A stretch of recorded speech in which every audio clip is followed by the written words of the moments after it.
அல்ஹம்துலில்லாஹ் நஹ்மதுஹு வ நுஸல்லி அலா ரசூலில் கரீம் அம்மா பஅத். அல்லாஹ்வுடைய மாபெரும் கிருபையினால் இந்த வகுப்பில் நாம் ஜனாசா சம்பந்தமான சட்டத்திட்டங்களை பார்த்து கொண்டிருக்கிறோம். இந்த வகுப்பில் நாம் கடைசி வகுப்பில் நம்ம என்ன பார்த்தோம்? கடைசியாக கஃனிடுறதை பற்றி பார்த்தோம், அப்படி தானே? குளிக்க ஊற்றுனதுக்கு பிறகு ஜனாசாவுக்கு கஃன் இடுவது. சரி, இப்போ இன்ஷா அல்லாஹ் கஃனிட்டு முடிச்சாச்சு. இப்போ என்ன பண்ணணும்? ஜனாசாவை தூக்கிட்டு போகணும்.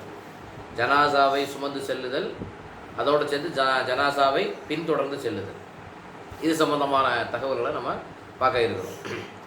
ரசூலுல்லாஹி ஸல்லல்லாஹு அலைஹி வஸல்லம் அவங்க சொல்கிறாங்க, ஒரு முஸ்லீம் இன்னொரு முஸ்லீமுக்கு கொடுக்க வேண்டிய உரிமைகளில் மிக முக்கியமான உரிமை என்னென்னா என்ன செய்கிறது? ஜனாசாவை பின்தொடர்ந்து செல்லுதல். புகாரியில் 1240வது நபிமொழியாக இடம்பெற்றிருக்கிறது. அபூ ஹுரைரா ரலியல்லாஹு அன்ஹு அறிவிக்கிறாங்க, ஹக்குல் முஸ்லிமி அலல் முஸ்லிமி ஹம்சுன். ஒரு முஸ்லீம் இன்னொரு முஸ்லீமுக்கு கொடுக்க வேண்டிய உரிமைகள் 5 இருக்கின்றன. அதில் ஒன்று ரத்து சலாம், சலாத்திற்கு பதிலளிப்பது. 2வது ஐயாதத்துல் மரீம், நோயாளியை நலம் விசாரிப்பது. 3வது இத்திபாவுல் ஜனாயிஸ், ஜனாசாவை பின்தொடர்ந்து செல்லுதல். இஜாபத்து தாவா, அழைப்புக்கு பதிலளிப்பது. இப்போ தஷ்மீத்துல் ஆத்திஸ், தும்மியவர் அல்ஹம்துலில்லாஹ் சொன்னால் அவருக்கு பதிலளிப்பது, யர்ஹமுக்கல்லாஹ் என்று சொல்வது. இப்படி 5 உரிமைகளை ரசூலுல்லாஹி ஸல்லல்லாஹு அலைஹி வஸல்லம் ஒரு முஸ்லீம் இன்னொரு முஸ்லீமுக்கு கொடுக்க வேண்டிய உரிமைகளாக நமக்கு சொல்லியிருக்கிறாங்க. அதில் ஒன்று என்னன்னு சொன்னால் ஜனாசாவை பின்தொடர்ந்து செல்லுதல். ஜனாசாவை தூக்கிட்டு போகும் பொழுது நம்ம என்ன, ஜனாசாவை கொண்டு செல்வது ஒன்று, 2வது ஜனாசாவை பின்தொடர்ந்து செல்வது. அப்போ ஜனாசாவை பின்தொடர்ந்து செல்வது என்பது ஒரு முஸ்லீமுக்கு இன்னொரு முஸ்லீம் கொடுக்க வேண்டிய உரிமைகளில் ஒரு உரிமையாக இருக்குது. அதே மாதிரி முஸ்னத் அஹ்மதில் இதே மாதிரி ஒரு ரிவாயத் இருக்கிறது. என்னென்னா, 11270வது நபிமொழியாக இடம்பெற்றிருக்கிறது. ரசூலுல்லாஹி ஸல்லல்லாஹு அலைஹி வஸல்லம் சொல்கிறாங்க, அபூ சயீத் அல் குத்ரி ரலியல்லாஹு அன்ஹு அறிவிக்கிறாங்க, ஊது அல் மரீத வத்தபிஉ அல் ஜனாஸத துதக்கிருக்குமுல் ஆஹிரா.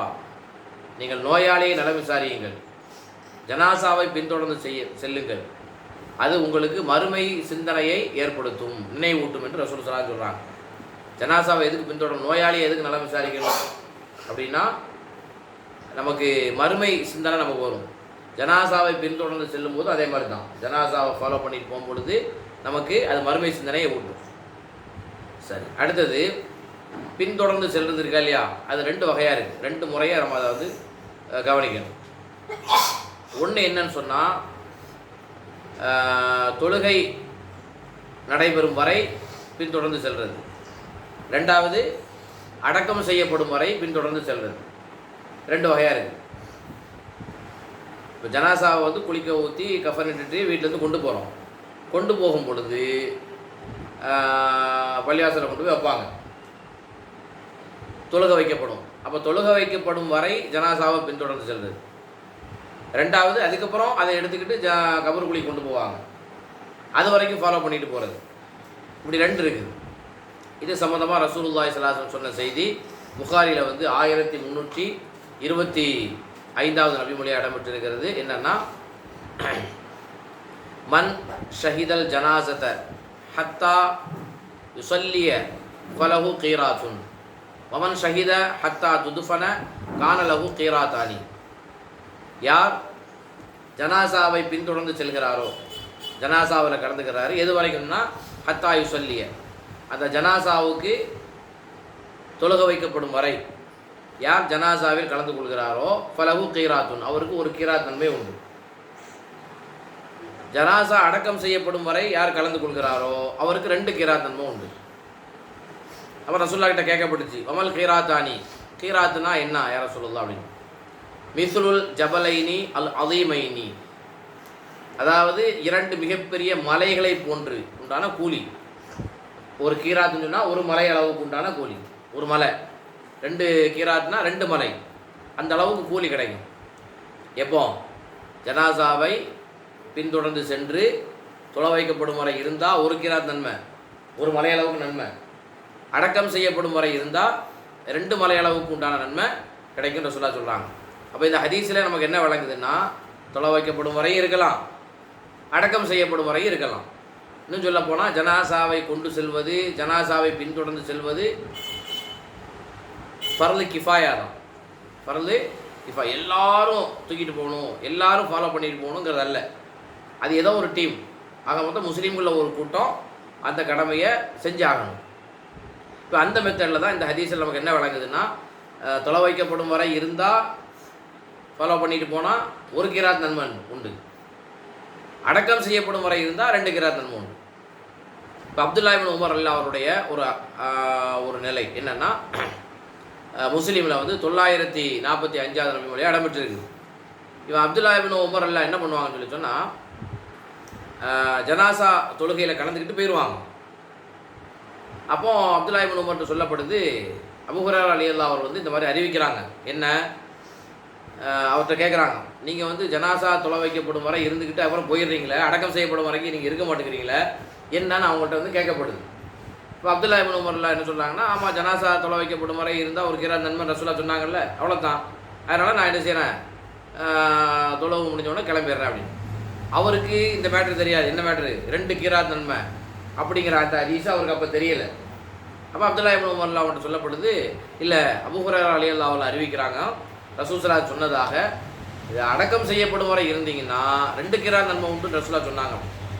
உடனே அப்துல்லா இப்னு உமர் என்ன சொன்னாங்கன்னா, அபூ ஹுரைரா பொறுத்தவரை கொஞ்சம் அதிகமாக என்ன செய்வார், சொல்லுவார் அப்படின்னு சொல்லிட்டு, அது பொய்யாக இட்டுக்கட்டிலாம் சொல்லலை. உடனே என்ன பண்ணுறாங்கன்னா, ஒரு நபி தோழரை அழைச்சி, நீங்கள் நேராக ஆயிஷா ரலியல்லாஹு அன்ஹா போய் நான் சொன்னதாக கேளுங்க, இந்த மாதிரி நான் வந்து தொலை வைக்கப்படும் வரை இருந்துக்கிட்டு கிளம்பிடுறேன், என்கிட்ட இந்த மாதிரி என்ன செய்கிறாங்க மக்கள் சொன்னாங்க, நீங்கள் ஏன் அடக்கம் செய்யப்படும் வரைக்கும் நீங்கள் இருக்கலை அப்படின்னு என்கிட்ட கேட்டாங்க. அப்போ எனக்கு இந்த ஹதீஸ் தான் தெரியும் அப்படின்னு நான் சொன்னேன். அபூ ஹுரைரா இந்த மாதிரி சொல்கிறாரு, அடக்கம் செய்யப்படும் வரை இருந்தால் 2 கிராத் நன்மை இருக்குதுன்னு ரசூலுல்லாஹ் சொன்னதாக அபூ ஹுரைரா சொல்கிறாரு, அது உண்மையா அப்படின்னு ஆயிஷா ரலியல்லாஹு அன்ஹா போய் கேட்டுட்டு வாங்கன்னு சொல்லி ஒரு ஆள் அனுப்பி வைக்கிறாங்க. அவர் போய் நேராக ஆயிஷா ரலியல்லாஹு அன்ஹா கேட்குறாங்க. அப்போ ஆயிஷா ரலியல்லாஹு சொன்னாங்க, ஆமாம் ரசூலுல்லாஹ் ஸல்லல்லாஹு அலைஹி வஸல்லம் சொன்னது உண்மைதான், தொழுகை வைக்கப்படும் வரை இருந்தால் 1 கிராத் நன்மை, அடக்கம் செய்யப்படும் வரை நீங்கள் ஃபாலோ பண்ணிட்டு போனீங்கன்னா 2 கிராத் நன்மை இருக்குன்னு ரசூலுல்லாஹ் சொன்னதை ரசூலுல்லாஹ் சொன்னாங்க, அபூ ஹுரைரா சொன்னது உண்மை தான் அப்படின்னு சொல்லி ஆயிஷா ரலியல்லாஹு சொன்ன உடனே அப்போ அப்துல்லா இப்னு உமர்லாம் சொல்கிறாங்க, லக்கது ضيعنا على قراريط كثيرا, அப்படின்னா நம்ம எத்தனையோ கீராத் நன்மைகளை வேஸ்ட் ஆக்கிட்டோமே அப்படின்னு சொல்லி அப்துல்லா இப்னு உமர்ல அவர்கள் வருத்தப்பட்ட செய்தி நம்ம என்ன செய்கிறோம், முஸ்லீமில் பார்க்குறோம். ஓகேவா, சரி, ஓகே. அதே மாதிரி ஒரு நாள் ரசூலுல்லாஹி ஸல்லல்லாஹு அலைஹி வஸல்லம் வந்து என்ன செய்கிறாங்கன்னா, சஹாபாக்கள் எல்லாம் இருக்கும் பொழுது கேட்குறாங்க. இந்த ஹதீஸ் நம்ம கேள்விப்பட்டிருப்போம், முஸ்லீமில் 1028 நபி மொழி இடம்பெற்றிருக்கிறது. மன் அஸ்பஹ மின்குமுல் யௌம சாயிமன், இன்றைய தினம் உங்களிலே யார் நோயாளியை நலம் விசாரித்திருக்கிறார். காலையில் நீங்கள் வந்திருக்கிறீங்க, நோயாளி நலம் விசாரித்து யாருன்னு கேட்டோன்னே அபூபக்கர் எல்லாம் சொல்கிறாங்க, நான் தான் யாரை சொல்ல நோயாளி நலம் விசாரிச்சிருக்கேன். ரெண்டாவது சொல்ல கேட்குறாங்க, ஃபமன் தபியா மின்குமுல் யௌம ஜனாசத்தன், உங்களில் யார் இன்றைய தினம் ஜனாசாவை பின்தொடர்ந்து சென்றிருக்கிறார், ஜனாசாவை ஃபாலோ பண்ணிட்டு போனது யார் அப்படின்னு கேட்டோன்னே அபூபக்கர் சொன்னாங்க, நான் தான் அப்படிங்கிறாங்க. மூணாவதாக ரசூலுல்லாஹ் கேட்குறாங்க, ஃபமன் அத்அம மின்குமுல் யௌம மிஸ்கீனன், இன்றைய தினம் உங்களில் யார் ஒரு ஏழைக்கு உணவளித்தது அப்படின்னு கேட்ட உடனே அபூபக்கர் என்ன சொன்னாங்க, நான் தான் அப்படிங்கிறாங்க. நான்காவதாக ரசூலுல்லாஹ் கேட்குறாங்க, ஃபமன் ஆத மின்குமுல் யௌம மரீதன், இன்றைய தினம் உங்களில் யார் நோயாளியை நலம் விசாரித்தார் அப்படின்னு கேட்டோன்னா அபூபக்கர் என்ன செய்கிறாங்க, நான் தாங்கிறாங்க. இப்போ 4 கேள்விகளில் ஒன்று என்னன்னா, இன்றைய தினம் உங்களிலே ஜனாசாவை பின்தொடர்ந்து சென்றவர் யார் அப்படின்னு கேட்ட உடனே அங்கே யார் சொன்ன அபூபக்கர்லாம் வந்து நான் தான் அப்படிங்கிறாங்க. ரசூலுல்லாஹி ஸல்லல்லாஹு அலைஹி வஸல்லம் கடைசியில் சொல்கிறாங்க, மஜ்தமஅன ஃபிம்ரியின் இல்லா தஹலல் ஜன்னா, இந்த பண்புகள் ஒரு மனிதரிடத்தில் ஒரு சேர பெற்றிருந்தால் அவர் கண்டிப்பாக என்ன செய்வார், சொர்க்கத்திற்குள் நுழைந்து விடுவார் என்று ரசூலுல்லாஹி ஸல்லல்லாஹு அலைஹி வஸல்லம் சொல்கிறாங்க. விளங்குதா? அப்போ இந்த ஹதீஸுகள்லேருந்து நமக்கு என்ன விளங்குதுன்னா, ஜனாசாவை பின்தொடர்ந்து செல்வது ஒரு முஸ்லீம் இன்னொரு முஸ்லீமுக்கு கொடுக்க வேண்டிய உரிமைகளில் ஒரு உரிமை. அப்படி பின்தொடர்ந்து சென்றால் கிடைக்கக்கூடிய சிறப்பு என்ன, ஒரு சிறப்பு 2 கிராத் நன்மை, இன்னொரு சிறப்பு என்ன, சொர்க்கம். சரியா? அடுத்ததாக இதில் ஒரு சட்டம் என்னன்னா, ஜனாசாவை பின்தொடர்ந்து செல்வதில் ஆண்கள் செல்லணுமா, ஆண்கள் செல்வது ஓகே, பெண்கள் செல்லணுமா, பெண்களுக்கு இது கடமையா? எங்கேயா பார்த்துருக்கீங்களா பெண்கள் ஜனாசாவை ஃபாலோ பண்ணிட்டு வந்து பார்த்துருக்கீங்களா நீங்கள் பார்த்துருக்கீங்களா? இல்லை தானே? பெண்கள் வந்து ஜனாசாவை ஃபாலோ பண்ணிட்டு வரலாமா, வரக்கூடாதா? வரக்கூடாது. ரசூலுல்லாஹி ஸல்லல்லாஹு அலைஹி வஸல்லம் சொன்ன செய்தி புகாரியில் வந்து 1278 நபி மொழி இடம்பெற்றிருக்கிறது. உம்மு ஆத்தியா ரலியல்லாஹு அன்ஹா அவங்க சொல்கிறாங்க, நுஹீனா அன் இத்திபாஇல் ஜனாயிஸ், ஜனாசாவை பின்தொடர்வதை விட்டும் நாங்கள் தடுக்கப்பட்டோம். வலம் யுஅஸம் அலைனா என்றாலும் அது உறுதியாக எங்களுக்கு தடுக்கப்படவில்லை அப்படின்னு உம்மு ஆத்தியார் ரலியல்லாஹு அவங்க சொல்கிறாங்க. இப்போ என்ன விளங்குது இதில்?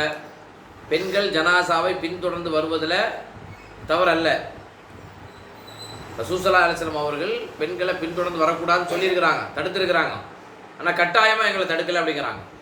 அப்படின்னா பெண்கள் ஜனாசாவை பின்தொடர்ந்து வரலாம், வராமல் இருப்பது சிறப்பு. ஏன் பின்தொடர்ந்து வரக்கூடாதுங்கிற மாதிரி ரசூலா சொன்னாங்க அப்படின்னா, ரொம்ப காட்டமாக ஏன் ரசூலா தடுக்கலை அப்படின்னா, கட்டாயமாக எதுக்கு தடுக்கலை அப்படின்னா, ஒரு கால் வந்தாங்கன்னு சொன்னால் பெண்கள் டக்கு டக்குன்னு உணர்ச்சி வசப்படக்கூடியவங்க. அவங்க என்ன பண்ணுவாங்கன்னு சொன்னால், இறந்து போன அந்த நபரை தூக்கிட்டு போகும் பொழுது எதையாவது சொல்லிக்கிட்டே புலம்பிக்கிட்டே வருவாங்க. ஒன்று நல்லதாகவும் புலம்புவாங்க, இன்னும் பெரும்பாலும் கெட்டதாக என்ன செய்வாங்க, புலம்பிக்கிட்டு வருவாங்க. அது சம்பந்தப்பட்ட இறந்து போனவருடைய உறவினர்களுக்கு அது என்ன செய்யும், மன உளைச்சலை ஏற்படுத்தும். வார்த்தைகள் வேறு மாதிரியான வார்த்தைகள் வரலாம், இறை சிந்தனை இல்லாமல் போகலாம், மற்ற மனிதனுடைய நோவினைப்படுத்துகின்ற அளவுக்கு ஆகலாம். ஜனாசாவையே என்ன செய்யலாம், இறந்து போன ஜனாசாவையே நோவினைப்படுத்துகின்ற அளவுக்கு ஏதாவது பேசலாம். இந்த மாதிரி பல காரணங்களுக்காக ரசூல் ஸல்லல்லாஹு அலைஹி வஸல்லம் என்ன செஞ்சாங்கன்னா, பெண்களை ஜனாசாவை பின்தொடர்ந்து வர வேண்டாம் அப்படின்னு தடுத்துருக்கிறாங்க. இன்னும் சொல்லப்போனால் ஆண்களோடு கலக்க வேண்டிய ஒரு சுச்சுவேஷன் வரும், அதுக்காக வேண்டி ரசூல் ஸல்லல்லாஹு அலைஹி வஸல்லம் தடுத்துருக்கிறாங்க. ஓகேவா? சரி. அடுத்தது ஜனாசாவை கொண்டு போகும் பொழுது எப்படி கொண்டு போகிறது? ஜனாசாவை விரைவாக கொண்டு செல்லுங்கள் என்று ரசூல் ஸல்லல்லாஹு அலைஹி வஸல்லம் சொல்லியிருக்கிறாங்க. சரியா? இப்போ இந்த செய்தியை வச்சுட்டு என்ன பண்ணுவாங்கன்னா, இறந்து போனால் உடனே அடக்கம் பண்ணிடணும் அப்படின்னு சொல்லுவாங்க. ஜனாசாவை வேகமாக கொண்டு செல்லுங்கள் அப்படின்னு ரிவாயத்து இருக்குது. அதை வச்சுக்கிட்டு என்ன பண்ணுவாங்கன்னா, இறந்துட்டா உடனே என்ன செஞ்சிடணும், அடக்கம் பண்ணிடணும்பாங்க. அப்படி அல்ல. அது நம்ம அதை ஏற்கனவே என்ன செஞ்சுருக்கிறோம், ஜனாசாவை எவ்வளோ நாள் வச்சுக்கிறது அப்படிங்கிறதுல நம்ம பார்த்தோம் இல்லையா? தேவை என்ன வச்சுக்கணும், இல்லைன்னா அடக்கம் பண்ணிடணும். அத்தியாவசிய தேவைன்னு ஒன்று இருக்குது. இல்லைன்னு சொல்லி சொன்னால் மௌத்தா போயிட்டாங்களா, உடனே என்ன செஞ்சிட வேண்டியது, அடக்கம் பண்ணிட வேண்டியது தான், வச்சிருக்கக்கூடாது. ஓகே. இப்போ ஜனாசாவை வேகமாக கொண்டு போக வேண்டும்னு ரசூல் ஸல்லல்லாஹு சொல்லியிருக்கிறாங்க. புகாரியில் 1315 நபிமொழி இடம்பெற்றிருக்கிறது. என்ன சொல்கிறாங்கன்னா, அஸ்ரிஉ பில் ஜினாசா, ஜனாசாவை விரைவாக கொண்டு செல்லுங்கள். ஃபைன் தகு சாலிஹத்தன் ஃபஹைருன் துகத்திமூனஹா, அது நல்ல ஜனாசாவாக இருந்தால் அந்த நன்மைக்கு நீங்கள் அந்த ஜனாசாவை முற்படுத்தியவர்களாக ஆவீர்கள். ஒரு ஜனாசா நல்ல ஜனாசாவாக இருக்குது, நல்ல மனிதராக இருந்து மௌத்தா போயிருக்கிறார். இப்போ கபூரில் கொண்டு போய் வச்சா உடனே அவர் கபூரில் இன்பம் உண்டு, கபூர் விசாலப்படுத்தப்படும். கபூரில் சொர்க்கத்திலிருந்து கபூரில் ஒரு பகுதியில் ஒரு கதவு ஒன்று திறக்கப்படும். அந்த கதவு வழியாக சொர்க்கத்தினுடைய காற்று அடிக்கும், சொர்க்கத்தினுடைய இன்பங்கள் எல்லாம் பார்ப்பார். சொர்க்கத்தினுடைய இன்பங்களை அந்த ஜனாசா அனுபவிச்சுக்கிட்டு இருக்கும் கபூரில். அப்போது இந்த நன்மைக்கு நீங்கள் என்ன செஞ்சுருக்கீங்க, சீக்கிரமாக கொண்டு போய் சேர்த்தவர்களாக கருதப்படுவீர்கள். ஜனாசாவை நீங்கள் தூக்கி தோளில் வச்சுருக்கிறீங்க, அதை சீக்கிரமாக கொண்டு போயிருங்க. நல்ல ஜனாசாவாக இருந்தால் நன்மைக்கு நீங்கள் முற்படுத்தியவர்களாக ஆவீர்கள். வையப்பூ சிவாதாலிக்க, அது நல்ல ஜனாசாவாக இல்லை, அது அல்லாத ஜனாசாவாக இருந்தால் ஃபஷர்ருன் தலஊனவு அன் ரிகாபிக்கும், அது தீங்கு. ஏன்னா உங்களுடைய ஒரு கெட்ட ஜனாசாவை நீங்கள் எதுக்கு தோளில் வச்சுருக்கிறீங்க, உங்களுடைய தோல் புஜங்களிலிருந்து நீங்கள் அதை இறக்கி வைத்தவர்களாக ஆவீர்கள். கெட்ட ஜனாசாவை ரொம்ப நேரம் நீங்கள் தோளில் வச்சு இருக்காதீங்க, அதை நீங்கள் விரைவாக கொண்டு போனீங்கன்னா சீக்கிரமாக உங்களுடைய தோல்லேருந்து நீங்கள் இறக்கி வைத்தவர்களாக கருதப்படுவீர்கள் என்று ரசூல் ஸல்லல்லாஹு அலைஹி வஸல்லம் சொல்கிறாங்க. ஓகேவா? அப்போ ஜனாசாவை கொண்டு போகும் பொழுது என்ன செய்யணும், வேகமாக கொண்டு போயிடணும்.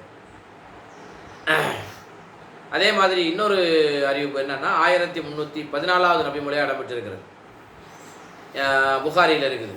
இதா உதிஅத்தில் ஜினாசா வஹ்தமலஹா அர் ரிஜாலு அலா அனாகிஹிம் ஃபைன் கானத்து சாலிஹத்தன் காலத்து, ஜனாசா சொன்னதாக ரசூலுல்லாஹி ஸல்லல்லாஹு அலைஹி வஸல்லம் சொல்கிறாங்க. முதல்ல ரசூலா சொன்னது சீக்கிரமாக கொண்டு போயிருங்க. இன்னொரு அறிவிப்பில் 1314 அறிவிப்பில் நம்பரில் என்ன சொல்கிறாங்கன்னா, நீங்கள் ஜனாசாவை தோளில் தூக்கி வைக்கிறீங்க, ஆண்கள் எல்லாம் தோளில் வச்சு கொண்டு போகிறாங்க. போகும்பொழுது நல்ல ஜனாசாவாக இருந்தால் அது சொல்லும் கத்திமூனி அப்படின்னு சொல்லும், என்னை சீக்கிரமாக கொண்டு போங்க அப்படின்னு சொல்லும். வயிற்காலத்து கைர சாலிகா, அது நல்ல ஜனாசாவா இல்லைன்னு சொல்லி சொன்னால் காலத்து அந்த ஜனாசா சொல்லும், யா வைலகா, எனக்கு ஏற்பட்ட கை சேதமே, ஐன எதுக போன பிகா, இதை எங்கே கொண்டு போகிறீங்க, என்னை எங்கே கொண்டு போகிறீங்க அப்படின்னு சொல்லி அந்த ஜனாசா கேட்கும். என்ன எஸ்மவு சவுத்தகா குல்லு ஷையின், அந்த ஜனாசா போடுகின்ற சத்தத்தை எல்லா ஜீவராசிகளும் கேட்பார்கள், இல்லல் இன்சான், மனிதனை தவிர. வேறு ரிவாயத்தில் ஜின்களையும் மனிதர்களை தவிர மற்ற எல்லாருமே என்ன செய்வாங்க, அந்த ஜனாசா போடுகின்ற சத்தத்தை எல்லாரும் கேட்பாங்க. கெட்ட ஜனாசாவாக இருந்தால் என்ன சொல்லும், என்ன எங்கடா கொண்டு போகிறீங்கன்னு சொல்லி கத்தும். அது நல்ல ஜனாசாவாக இருந்தால் என்ன சீக்கிரமாக கொண்டு போங்க, ஏன்னா நான் நன்மையை அனுபவிக்க வேண்டியது இருக்குது அப்படின்னு சொல்லி அந்த ஜனாசா சொல்லும்னு ரசூலுல்லாஹ் சொன்ன செய்தி புகாரில் பார்க்குறோம். சரி, அடுத்ததாக ஜனாசாவை கொண்டு போகும் பொழுது முன்னாடி போகிறதா பின்னாடி போகிறதா வலதுபுறத்தில் போகிறதா இடதுபுறத்தில் போகிறதா அப்படிங்கிற ஒரு செய்தி இருக்குது, அப்படி தானே? இப்போ ஜனாசாவை பொறுத்தவரை ஜனாசா கொண்டு போகும் பொழுது அபுதாவுதில் 3180வது நபிமொழியாக இருக்குது. என்னன்னா, அர் ராக்கிபு யசீரு ஹல்ஃபல் ஜினாசா வல் மாஷி எம்ஷி ஹல்ஃபஹா வ அமாமஹா வ ஐ யமீனிகா வ ஐ யசாரிகா ஹரீப மின்ஹா. ஓகேவா? அதாவது வாகனத்தில் செல்லக்கூடியவர் யசீரு ஹல்ஃபல் ஜினாசா, ஜனாசாவுக்கு பின்னால் வர வேண்டும். வாகனத்தில் போகக்கூடியவர் ஜனாசாவுக்கு பின்னாடி வரணும். நடந்து செல்லக்கூடியவர் எம்ஷி ஹல்ஃபஹா வ அமாமஹா, முன்னாடியும் போகலாம் பின்னாடியும் வரலாம். வாய் யமீனிகா வாய் யசாரிகா, வலதுபுறத்துலேயும் வரலாம் இடதுபுறத்துலேயும் வரலாம். ஓகேவா? இப்படித்தான் போகணுங்கிறது கிடையாது. இப்போ சில நேரங்களில் இப்போ இந்த ஹதீஸுகள் எல்லாம் நம்ம பார்க்கும்போது நமக்கு என்ன விளங்குது, இத்திபாவுல் ஜனாயிஸ்னு வருது. இத்திபானா என்ன? பின்தொடர்வது. பின்தொடர்வதுன்னா என்ன? அதாவது ஒருத்தர் முன்னாடி போவார், முன்னாடி போகக்கூடியவரை பின்னாடி ஒருத்தர் போகிறார் இல்லையா, அதுக்கு பேர் ஃபாலோ பண்ணுறது, பேக்கில் போகிறது. அப்போது இந்த எல்லா ஹதீஸ்களையும் பார்க்கும் பொழுது பின்னாடி வருவது என்னது சிறப்பு. இப்போ வலது புறத்தில் இடது புறத்தில் வர ஒருத்தர் முன்னாடி போகிறாரு, தவறல்ல, குற்றமும் கிடையாது. சரிங்களா? அதே மாதிரி அபுதாவுதில் 3179வது நபிமொழியாக இடம்பெற்றிருக்கிறது. சாலிம் அவங்களுடைய தந்தையிடம் அவர் அறிவிக்கிறார், ரஅய்துன் நபிய ஸல்லல்லாஹு அலைஹி வஸல்லம் வ அபா பக்ரின் வ உமர யம்ஷூன அமாமல் ஜினாசா. அபூபக்கர் அவர்கள் உமர் இப்னு கத்தாப் அவர்கள் அவங்க ரசூல் ஸல்லல்லாஹு அலைஹி வஸல்லம் எல்லாம் நான் பார்த்துருக்கிறேன், ஜனாசாவுக்கு முன்னாடி நடந்து சென்றிருக்கிறத நான் பார்த்துருக்கிறேன்னு அவங்க சொல்கிறாங்க. இது ஒரு ரிவாயஸ். இந்த ரிவாயத்தை வச்சு என்ன சொல்கிறாங்கன்னா, 3 இமாம்களும் ஜனாசாவுக்கு முன்னாடி போகிறது சிறப்பு பின்னாடி வருவதை விட என்று அவங்க சொல்கிறாங்க. சரிங்களா? அப்போது நம்ம என்ன செய்யலாம்னு சொல்லி சொன்னால், ஜனாசாவை அந்த ஹதீஸ் இப்போ நம்ம சொன்ன மாதிரி ஹதீஸ்களை எல்லாம் வச்சு பார்க்கணும். இத்திபா, ஜனாசாவை பின்தொடர்ந்து செல்வது, பின்தொடர்ந்து செல்வது சிறப்புன்னு சொல்லி சில இமாம்கள் என்ன செய்கிறாங்க சொல்கிறாங்க. ஓகேவா? சரி, ஓகே. அப்போ வலது புறத்துலையும் போகலாம் இடது புறத்துலையும் போகலாம் முன்னாடியும் போகலாம். முன்னாடி போகிறத பற்றி சில பேர் என்ன சொன்னாங்கன்னு சொல்லி சொன்னால், தேவை இருந்துச்சுன்னா மட்டும் முன்னாடி போவோம். இப்போ உதாரணத்துக்கு சில பேரால் பின்னாடி நடந்து வர முடியாது, கால் வலிக்கும். அப்போ அவங்க என்ன செய்யலாம், வாகனத்தை சீக்கிரமாக நினைச்சிடலாம், முன்னாடி போயிடலாம். அல்லது முன்னாடியே அங்கே கபூரில் போய் சில ஏற்பாடுகள் பண்ண வேண்டியது இருக்கும், அதுக்காக வேண்டி என்ன செஞ்சிடலாம், சீக்கிரமாக போயிடலாம். இந்த மாதிரியான சில காரணங்களுக்காக வேண்டி முன்னாடி போகிறது. மற்ற எல்லாருமே பெரும்பாலும் என்ன செய்வாங்க, பெரும்பாலும் நம்ம ஃபாலோ பண்ணிட்டு தான் போவோம். சில அத்தியாவசிய தேவைகள் வரும்பொழுது நம்ம என்ன செய்யலாம், முன்னாடி போகிறது. சரி, அடுத்ததாக ஒரு சட்டம் என்னென்னா, ஜனாசாவை பார்த்தா, இப்போ நம்ம ஜனாசா தொழுகையிலையும் கலந்துக்கிறல, ஃபாலோ பண்ணி போகலை, அடக்கம் செய்யப்படுவரை இருக்கலை, ஆனால் ஜனாசா கொண்டு செல்லப்படுது, பார்த்தா என்ன பண்ணுறது? ஜனாசாவை பார்த்தா என்ன பண்ணணும்? எந்திரிச்சு நிற்கணுமா? ரசூலுல்லாஹி ஸல்லல்லாஹு அலைஹி வஸல்லம் காலகட்டத்தில் ஆரம்பத்தில் ஒரு யூத ஜனாசா கொண்டு செல்லப்பட்டுச்சு. அப்போ ரசூல் ஸல்லல்லாஹு அலைஹி வஸல்லம் பார்த்துட்டு என்ன செஞ்சாங்கன்னா, எந்திரிச்சு நின்னாங்க. அப்போ சகாபாக்கள் ரசூல்லா கிட்ட கேட்கப்படுது, என்ன யார் ரசூல்லா, அவன் யூதனாச்சு அப்படின்னு. அது ஒரு ஆத்மா தானே அப்படின்னு ரசூல் ஸல்லல்லாஹு அலைஹி வஸல்லம் சொன்ன செய்தி இருக்குது. அதே மாதிரி பிற்காலத்தில் ஒரு ஜனாசா கொண்டு செல்லப்படுகிறது, ரசூல் ஸல்லல்லாஹு என்ன பண்ணலை, எந்திரிக்கலை. இப்போ என்ன விளங்குது அப்படின்னு சொன்னால், இது முஸ்லீமில் இடம்பெற்றிருக்கின்ற ஒரு நபிமொழி. அலி இப்னு அபி தாலிப் எல்லாம் அறிவிக்கிறாங்க, ரஅய்னா ரசூலுல்லாஹி ஸல்லல்லாஹு அலைஹி வஸல்லம் காம ஃபகும்னா வகஅத ஃபகஅத்னா, யானி ஃபில் ஜனாசா. ஜனாசாவின் பொழுது ரசூல் ஸல்லல்லாஹு அலைஹி வஸல்லம் நாங்கள் ரசூல்லாவை பார்த்தோம். அப்போ ஒரு ஜனாசா கொண்டு செல்லப்படும் பொழுது ரசூலா எந்திரிச்சு நின்னாங்க, அப்போ நாங்களும் எந்திரிச்சு நின்னோம். அதுக்கப்புறம் அலி ரலியல்லாஹு சொன்னாங்க, ரசூல் ஸல்லல்லாஹு அலைஹி வஸல்லம் உட்காந்துட்டாங்க, நாங்களும் உட்காந்துட்டோம் அப்படின்னு. அப்போ முதல்ல எந்திரிச்சு நின்னாங்கல்ல, அது மன்சூக், அது என்ன செய்யப்பட்டுடுச்சு, மாற்றப்பட்டு விட்டது. இப்போ ஜனாசா கொண்டு செல்லப்படும் பொழுது எழுந்து நிற்கணுமான்னு கேட்டால் என்ன தேவையில்லை, எழுந்து நிற்க வேண்டிய அவசியம் கிடையாது. சரிங்களா? அது ஏன்னா அது ஆரம்ப கட்டத்தில் ரசூல் ஸல்லல்லாஹு அலைஹி வஸல்லம் தன்னுடைய ஆரம்ப கட்டத்தில் நடந்த ஒரு நிகழ்வு அது. அதுக்கப்புறம் ஜனாசா கொண்டு செல்லப்படும் பொழுது என்ன செஞ்சுருக்கிறாங்க, உட்காந்துருக்கிறதா நிறைய ஹதீஸில் நம்ம பார்க்குறோம், ரசூலா உட்காந்தும் இருந்திருக்கிறாங்க. சரியா? அப்போ அதில் நமக்கு என்ன விளக்குதுன்னு சொல்லி சொன்னால், பின்னால் உள்ள சட்டத்தை நம்ம என்ன செய்யணும், எடுக்கணும். முன்னாடி உள்ள விஷயங்கள் சில சமயங்கள் மாற்றப்பட்டு இருக்கும் அது. ஓகேவா? அப்போ இந்த வகுப்பில் நம்ம வந்து ஜனாசாவை கொண்டு செல்லப்படுறது, ஜனாசாவை ஃபாலோ பண்ணி போகிறது என்பது சம்பந்தமான சில தகவல்களை நம்ம நினச்சிருக்கிறோம், பார்த்துருக்கோம். இன்ஷா அல்லாஹ் அடுத்த வகுப்பில் வேறு சில தகவலை நம்ம பார்ப்போம். இன்ஷா அல்லாஹ். ஓகே.